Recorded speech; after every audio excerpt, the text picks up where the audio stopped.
ឥឡូវពាក្យចុងក្រោយបងប្អូនគឺថា very dangerous very dangerous នេះគឺថាមានន័យថាគ្រោះថ្នាក់មែនតើអូខេ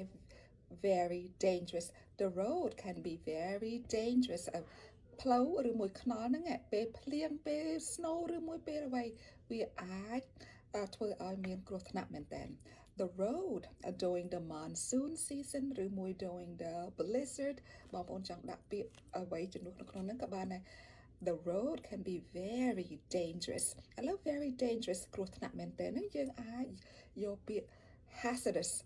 hazardous hazardous ហ្នឹងគឺមានន័យថាគ្រោះថ្នាក់មែនតើអាចធ្វើឲ្យគ្រោះថ្នាក់អូខេ hazardous the road is hazardous okay hazardous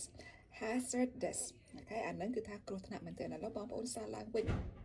ពាក្យទី1ឬមួយគូទី1 very colorful យើងអាចចំនួននឹងពាក្យ vibrant vibrant អានឹងចម្រុះពណ៌អានឹងចម្រុះពណ៌មានពណ៌ច្រើននេះ very colorful ឥឡូវយើងដកចេញយើងដាក់ vibrant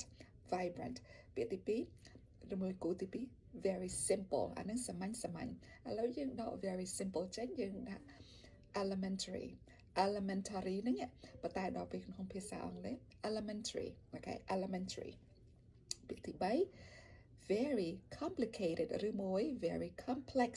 អានឹងវាថាស្មុគស្មាញមែនតើគឺថាស្អីហ្នឹងវាស្មុគស្មាញឥឡូវយើងយក very complicated ចេញឬមួយ very complex ចេញយើងដាក់ intricate intricate the design is very intricate អូខេអានឹងមានន័យថាឬវាមានស្មុគស្មាញស្អីវាមាន detail ច្រើនណាយើងត្រូវតែផ្ចិតផ្ចង់ធ្វើវាឬមួយមើលយកចិត្តទុកដាក់មែនទេបើសិនអត់ទេយើងអាចធ្វើឲ្យវាខូចខាតឥឡូវទី4 very dangerous very dangerous គឺថាអាចមានគ្រោះថ្នាក់ឬមួយមានគ្រោះថ្នាក់មែនទេឥឡូវយើងដាក់ដូរពាក្យ hazardous hazardous អូខេ hazardous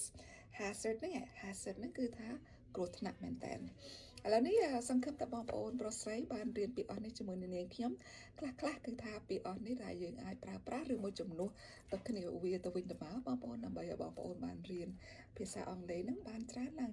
អរគុណច្រើនបងប្អូនជួបគ្នាលើកក្រោយទៀតបាយបាយ